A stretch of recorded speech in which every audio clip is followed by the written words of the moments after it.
PEGI 18.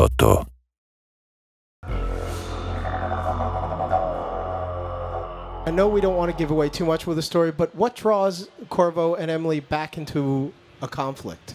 Yeah, we're trying to avoid spoilers for everybody because our fans get really serious and they get really irked if we say the wrong thing and reveal too much.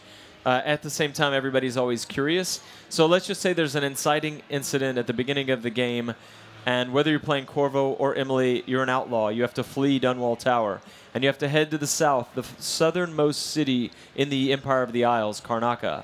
And you track down a series of quirky new targets, and once again, you can play very brutally, or you can literally play the game without being seen or without killing anyone.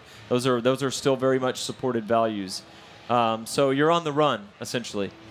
So you mentioned Karnaca just a few minutes ago. It's a new setting, but it's clearly in the world, but it looks different. What's different about where we are?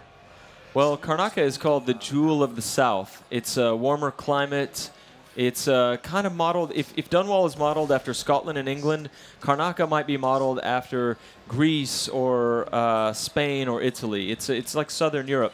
And so there are warmer beaches there. People go to sun and to recover their health and things like that. And our world is not exactly the real world, but it's kind of like the real world in 1850s. And those kind of places are what Karnaca represents. It's so lush, and there's so many trees and so much more to do there, it looks like. Is that intentional? Yeah, our art director is Sébastien Mitton, and he has an amazing team. Damien Laurent is our lead architect.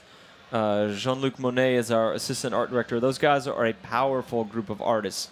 And so when we bring game systems and level design and narrative stuff to the table, they bring as much from their side.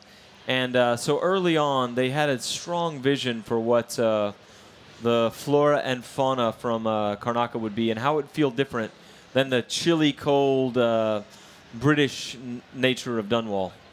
We didn't see any rats there, though. I mean, but we did see some really icky bugs. Yeah, so these are blood flies. They nest in corpses, and the more corpses there are, the more blood flies there are.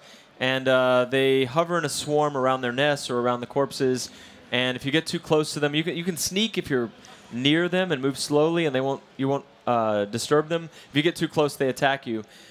But it's a dynamic system. This is something Dinga Bakaba, our lead designer, and I worked out, where with our game design team, if you kill somebody and you leave the body behind and a blood fly finds it, they lay eggs in the body, and another swarm of blood flies eventually will hatch out of the body. So you have another environmental hazard. So it's dynamic. You're encouraged to take the body and deal with it.